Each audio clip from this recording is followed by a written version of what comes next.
Hello and welcome to a new episode of Mole in Hell, your Diablo 4 podcast here on my channel. My name is ChaosMole and today we have a lot to talk about. We have to discuss the Server Slam beta, then we also have to discuss the newest developer live stream.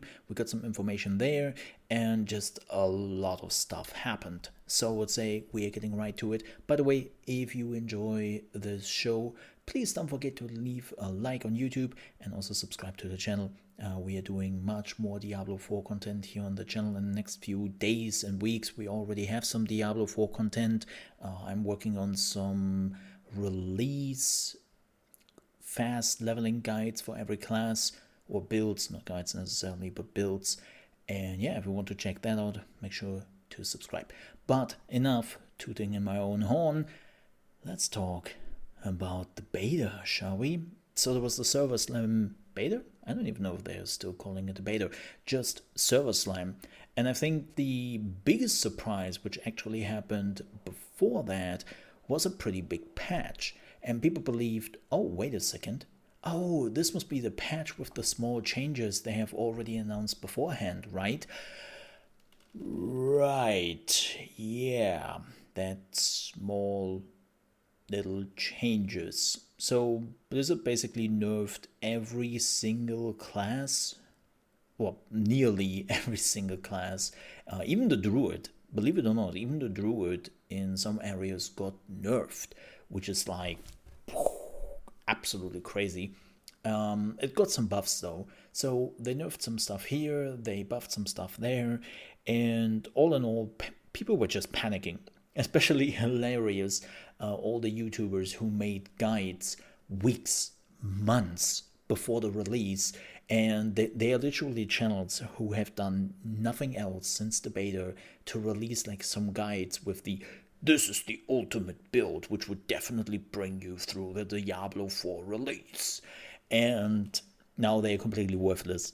I find that a little bit hilarious because that's the danger of trying to already create content for the release of a game which will be pretty big and you want to be like part of it, but then like you know that there are still some betas coming in, there will still be some changes, and I think nobody has expected that Blizzard would be this brutal with all the changes, right? They completely eviscerated the bleeding thorn barb.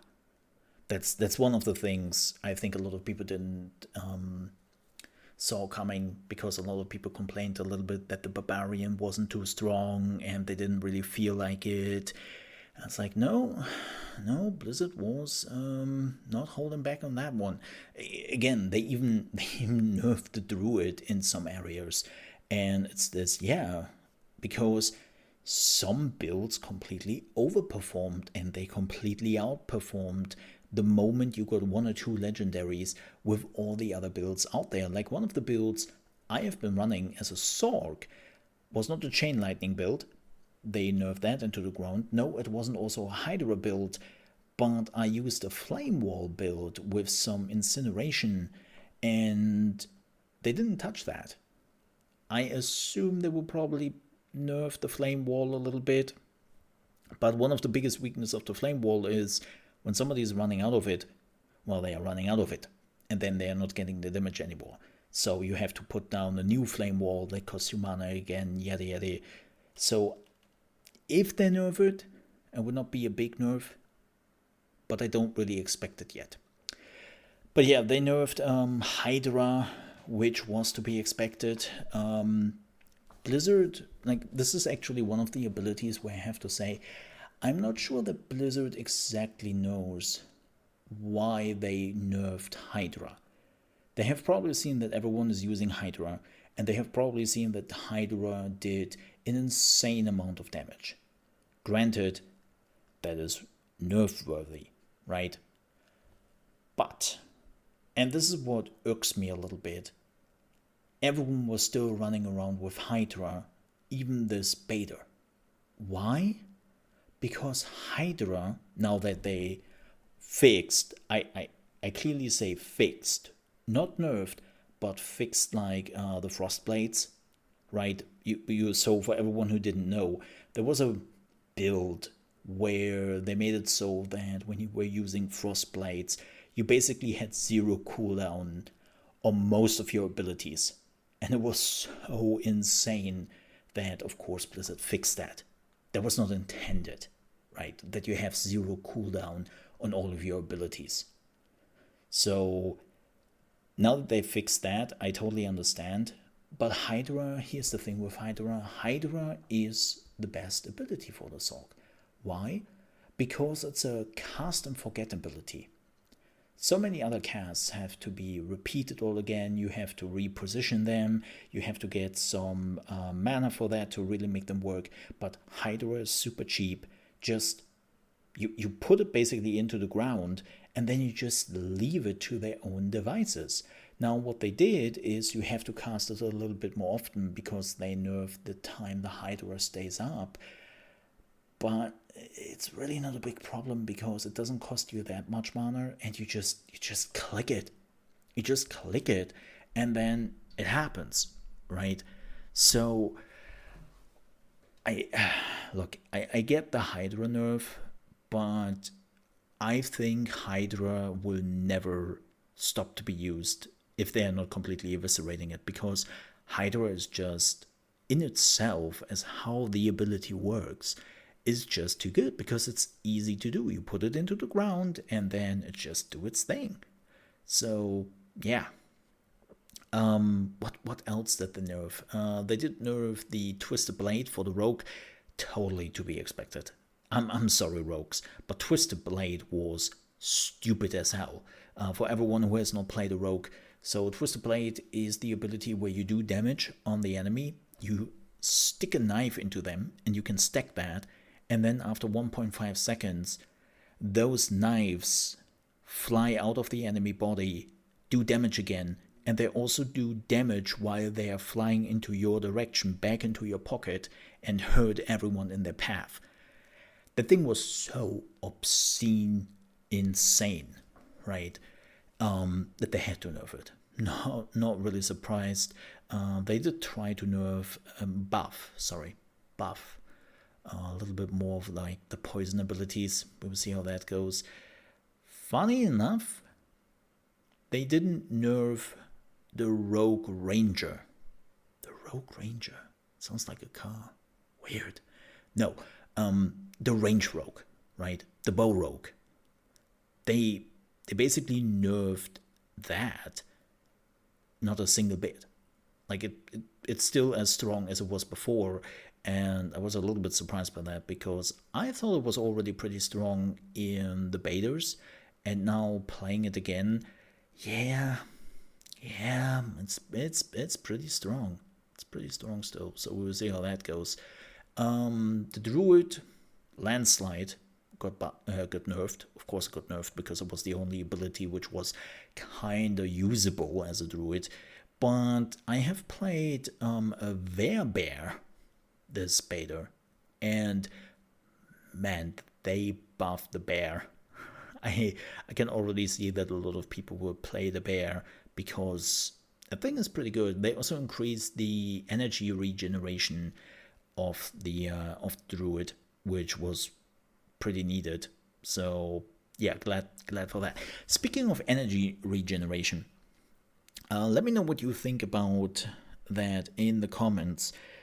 But you know what I realized?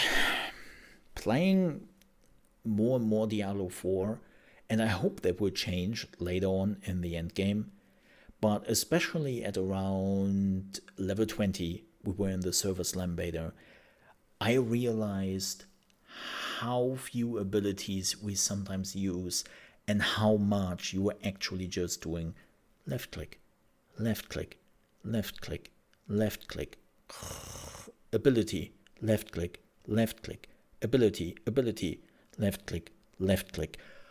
Wow. And if you already found that obnoxious, what I just did, it feels even more obnoxious in the game. And I'm really hoping that in the end game at least, the left click becomes the filler and everything goes through the actual abilities and talents out there. Speaking of ability and talents, I just realized also the Rogue basically the only damage abilities, like actual skills you're using to damage the enemy, is only left and right click. Like the first, the basic and core abilities. And then afterwards it's just buff and defense abilities. And I just realized that for the first time, and I was like, whoa, what the hell? That's kind of crazy. Like, especially when you're looking at the other classes who still have like a lot of interesting, sometimes damage abilities coming later down in the tree. And by the rogue, it just ends with the core abilities, if you're not counting the trap, right? I was like, huh, interesting. And your ultimate, of course, right? But the one class I was not able to play at all was the Necromancer, and the Necromancer was unfortunately broken on Friday and Saturday for most of the time. So they apparently nerfed the Necromancer a little bit too hard. Or not the Necromancer, but the pets, the skeletons and all. Like, they just got one-shotted. They just died. So they were pretty useless. They fixed it with a hotfix this last night from Saturday to Sunday. But then it was okay. But I have to say, the patch we now get feels very much like the 1.0 patch. I'm pretty sure that this is the 1.0 patch we are getting. It feels like it. They might do some other changes, but now it feels much more in line from what I would expect when we haven't really seen much of the endgame yet. Yes, I know people will be like, but Mole, there was an endgame beta. Yes, A, it was under NDA, so technically we don't know much about it. B, when was that? In January? That's 4 months ago. Do you not believe that some things massively changed in the 4 months? Like that beta information, like I see still some YouTubers like reciting from that NDA beta through other sources, and they're like, oh yeah, this and this happened there, and this is how it actually works, and this is how it felt like, and this is why the class is completely OP. I was like, what? That was 5 months ago. What are you talking about? So it's a bit weird to see that sometimes still going around. But so the big part, and this was really interesting, so the big part was we had to defeat the world boss in Keshava? I always want to say Keshava, because I'm playing too much Path of Exile, or I've played too much Path of Exile in my time, and it's always Keshava, right? But it is Ashava? Ashava? I think it is Ashava.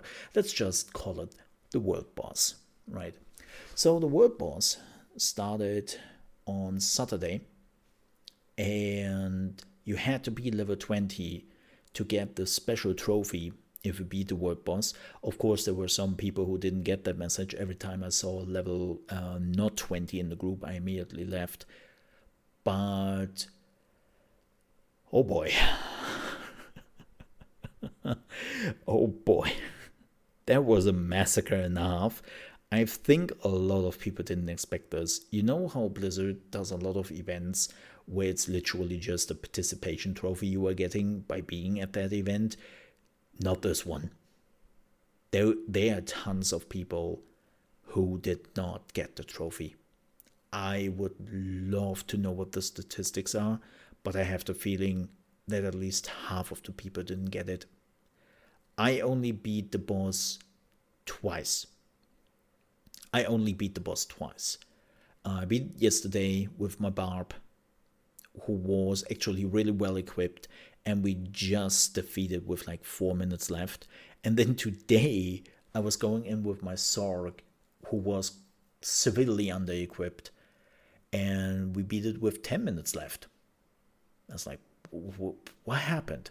Now, I know that some people were immediately asked, did you do it on World Tier 1 or World Tier 2? If it is important to you, World Tier 1. Yeah. Because World Tier 2, like, here's the problem. I barely died.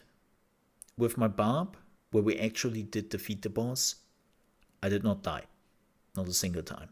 With my Sork, I died once because I had to like basically rethink a little bit how I do the boss of my positioning, because I was now a range fighter, and I just realized, you know what? Let's go melee, because it's a one shot anyways. Let's go melee. If you were screwing up the stuff, and I'm still used to all the melee positions through my barb, so why not do that? But man, the reason why I did a World Tier 1 is I really wanted to get the trophy, and the first 2 times I failed. We absolutely failed because my team was just dying. We were not doing enough damage. I think the first try we were still at like 30% when the timer was up. And then the second try, oh god, we had only 3 or 4 minutes left and we were at 50% health. It was a disaster because people didn't know how to fight the boss, and they probably also were not really prepared, and yeah, it was not doable with those groups. And you know what?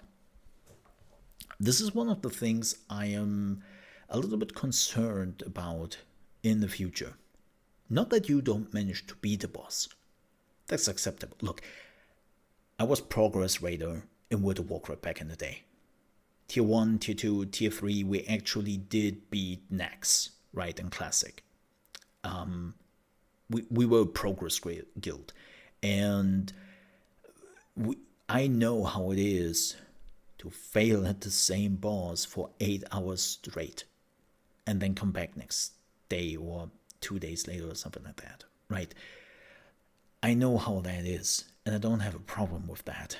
But what I have a problem with is you do that boss fight, and then the game is like, oh yeah, come back in 3 hours. Oh, 3 hours? Okay. And especially with the trophy, right? Like, come back in 3 hours. You have in total, what was it? 12 tries? 11 tries? Something like that. And it just, it sucks because a lot of people basically didn't had the skill to learn the boss in that time, and there was always a break in between. So yeah, we will see how it works for the release, but I think this was a shock moment for a lot of people. For a lot of people, this was a pretty great shock moment, because people finally had to take a look at their skills, at their builds, at their equipment, and they had to maybe realize that World Tier 2 is not for them yet. And I think it was pretty great. I think it was pretty great that they did it. I wouldn't be surprised if Blizzard will announce that the Horn of the World Boss will actually be obtainable in the live version of the game through some means. I wouldn't be too surprised. And they didn't just tell us because they wanted that people are actually slamming the servers, which, by the by, what was that? Like, seriously, what was that server slam? There was no slam. There was not a single queue. Even when it started, I actually was able to get into the whole beta 10 minutes before it started. And then even afterwards, in Europe and in the US, there was never a queue. I watched multiple streamers not having any issues. Nobody got booted. Like, was everyone playing Zelda? What was going on? It's so bizarre. I think there was actually just a lot of people who didn't play the game. I was actually looking at my friend list a little bit, and I think I saw one other person who, funny enough, was also a journalist who was playing the game, so he probably worked and didn't even play it for fun. But besides that, like, all my friends, even my close friends who will devour Diablo 4 when it comes out, they were not playing. They didn't care. So I really hope that actually Blizzard figured out to make those servers work on the heavy load. But I have a bad feeling this was just a lot of people not playing the game. That's my fear. We will see how the release goes, especially the staggered release. We will see how that goes. But yeah, I don't trust this. That's my point. I don't trust this. This was too smooth. This was far too smooth. But yeah, that was more or less the beta. Like, nothing else has changed. Nothing got added. I could finally do some tests regarding fast leveling. So it took me about 3 hours on World Tier 2 to level my characters from 1 to 20 without doing the main quest. That's very important to note. And I would say that not doing the main quest is actually the fastest way to level. And more importantly, if you are leveling just through the main quest, do it on World Tier 1. That's what I did later on. I created a new character, did go to World Tier 1 because I wanted to see the difference, and I did the main quest. And, well, lo and behold, it took me about another 3 hours and 10 minutes to just do the main quest on World Tier 1. So, similar time, but World Tier 1, right? So the extra XP bonus didn't do too much when you were just doing the main quest. And I can see how probably a lot of people, like, I'm trying to figure out, and I will probably make an extra video about this, what makes more sense, playing World Tier 1 or World Tier 2 at release, right? So yeah, we will see. I will make an extra video about that because I think that's noteworthy. Let's talk a little bit about the announcement stream they had before the beta on Wednesday, and they finally talked about the whole monetization spiel. And man, if that game is not streaming live service, I don't know what does.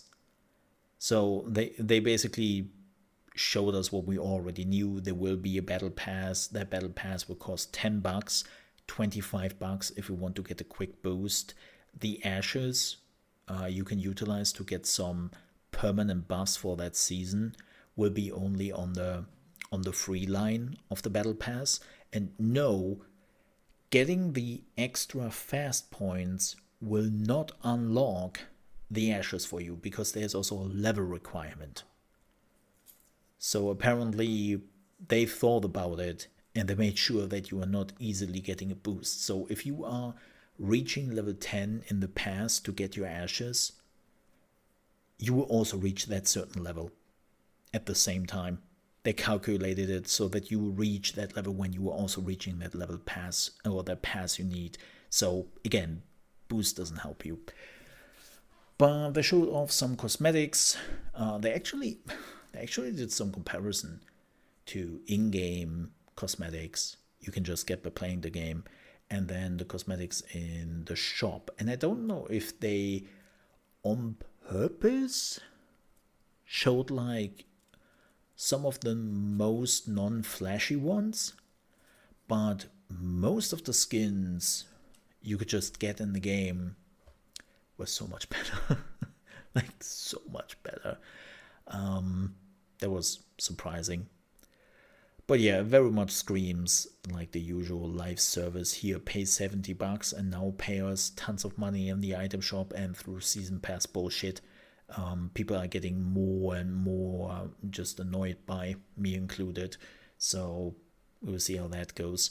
They also talked a little bit about the season. So the first season is actually already coming in the mid to end July, which makes sense because they want to give everyone the chance to, in peace, level their character, see a little bit how the end game works, yada yada yada, right? And then we are getting season 1 They didn't tell us what the season is. They were joking it was zombies. Of course, it's not zombies. They made it very clear throughout the podcast. It's not. It's just a joke. They will not tell us because that would be a spoiler. And it seems like they really want to connect the seasons with story elements. So they're not going the Path of Exile route. They go the Destiny route. They heavily took from Destiny. Yeah. So it's not just Path of Exile where they're adding some cool new gameplay features and that's that, but they're actually adding like new main missions, new story content, new gameplay mechanics, new areas, right? And again, they are going more the Destiny route than the Path of Exile route, which I'm okay with. I'm just hoping that this is not one of those things where, oh no, oh, you missed out on 1 and 2 seasons? Oh man, you have missed all the cool story parts, and you missed like to gain like one of the new classes for free because you didn't unlock it through the battle pass. Now you have to buy the class for $20. Oh shucks, that sucks to be you. I really hope we are not going down that route. Like, if they are doing that, I will probably jump out very quickly because, look, I love to play different video games, and everyone is now running seasons, everyone is now running their battle passes, and at a certain point you are just creating your own game plan on how to effectively get like the battle pass together to witness all the seasons, and it's too much. It becomes work, right? So I'm hoping they're not doing that. I really do. But yeah, so far what they have shown looked pretty decent, I would say. We have to see what they're asking for a skin. They also announced, they also announced that the item shop is personalized. So that means if you are somebody who loves to play Necromancer and that's all the skins you want, then you will mostly just get Necromancer skins in your shop, and then after 24 hours you have to come back, then it resets, and then it will show you some new skins. And maybe if you are lucky, now that you are interested in the Barbarian, you will get a Barbarian skin now and then in between all the Necromancer stuff. I was like, this stupid FOMO, man. Just stop that FOMO. Futuma's out, by the way. Just don't like, just put the skins in there. Let the people buy your shit. Why do you have to artificially just limit the skins you can get? I, by the way, hate that so much in a lot of other games like Fortnite. Fortnite does that. Fortnite has an extreme interesting line of collaborations and big name skins, and they are literally like, oh, you wanted the alien skin? Ah, that was 2 years ago, bro. Where have you been 2 years ago not playing this game yet? Yeah, you're not getting that. It's like, oh, good. Okay, cool.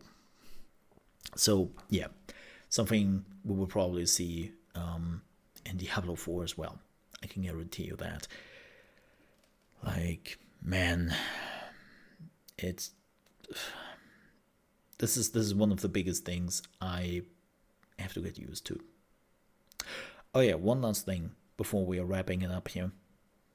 I also talked about PvP. Well, a very specific part of PvP. And they killed PvP on a hardcore server.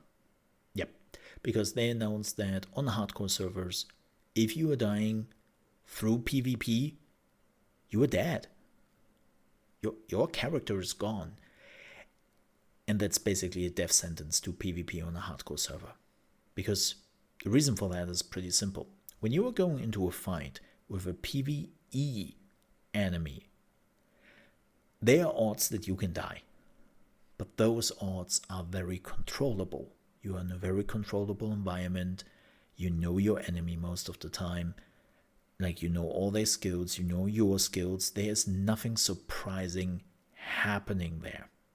And even though there is a chance that you can die, that chance is pretty limited if you play carefully. In PvP, well, those odds are all out of the window. Good luck. Because you don't even know if another player is around. You don't even know if another group of players is around. Like, you cannot even secure those odds. Leaving alone that you don't know how much stronger the character is through equipment, what skill they have, do they play an OP build right now. Like, there are so many things you cannot control that nobody in their right mind will play PvP on a hardcore server. Like, nobody would do that. Like, you could already argue that doing word bosses with a hardcore character will be... that's a gamble. Like, you have to be very good, because you basically have to do the word boss without any mistakes. But PvP, that is a completely different story. And so, yeah, there was the death sentence for PvP on the hardcore server. But I made another video about that, and that will come out probably tomorrow on Wednesday on the channel. We will see. And then I will talk a little bit about that. So, with that said, we are at the end of the podcast. Thank you so much for listening, and sorry that you had to watch my schmuck face.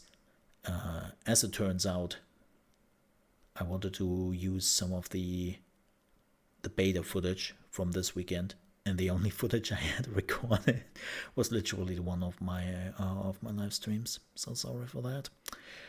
But yeah, I will be back with another podcast probably next week.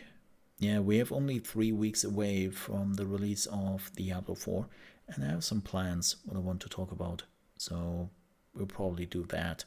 And then, of course, there will be more videos throughout the week, so make sure to check those out. And also, if you enjoyed the podcast, please don't forget to leave a like and subscribe to the channel if you're watching here on YouTube.